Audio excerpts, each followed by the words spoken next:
बड़ी खबर देश के 10 राज्यों से वो बताऊं आपको, देश के 10 राज्यों से चिंता बढ़ाने वाली रिपोर्ट है। 10 राज्यों के रिकवरी रेट में बहुत बड़ी गिरावट आई है।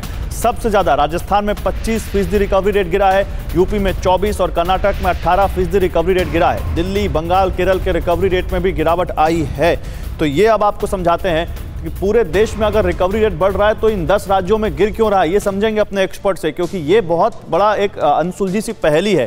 आप देखिए, हम उन राज्यों की बात कर रहे हैं जहां सबसे ज्यादा केस हैं, और आप समझिए महाराष्ट्र, केरल, कर्नाटक, यूपी, तमिलनाडु, इनकी अगर हम बात करते हैं यहां पर, तो महाराष्ट्र में 1 अप्रैल को रिकवरी रेट 85% था, लेकिन 27 अप्रैल को यह रिकवरी रेट 83% हो गया।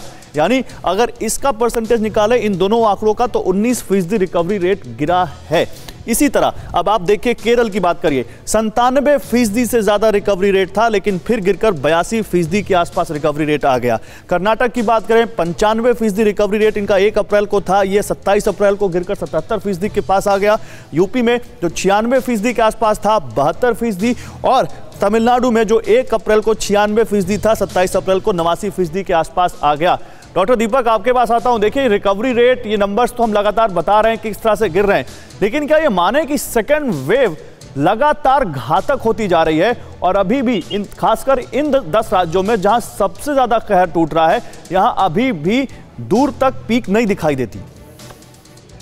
जी गौरव जी, ये सेकेंड वेव डेफिनेटली हम लोग शुरू से कह रहे हैं कि ज़्यादा घातक है, और इसकी वजह यह है कि जितने लंबे समय तक वायरस परसिस्ट करेगा कम्युनिटीज़ के अंदर में, जितने लंबे समय तक वो एक से दूसरे लोगों के बीच फैलता रहेगा, जब तक इसकी चेन ब्रेक नहीं होगी तब तक इसके अंदर में म्यूटेशंस होते रहेंगे, वेरिएंट्स आते रहेंगे।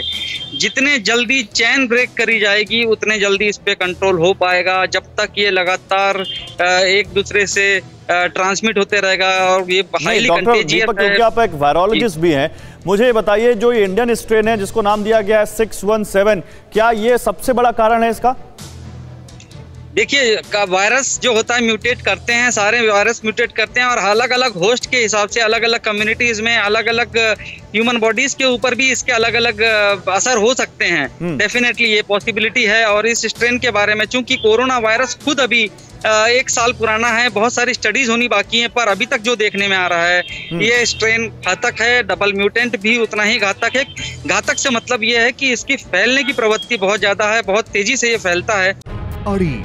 सोमवार से शुक्रवार शाम 6 बजे सिर्फ TV9 भारतवर्ष पर।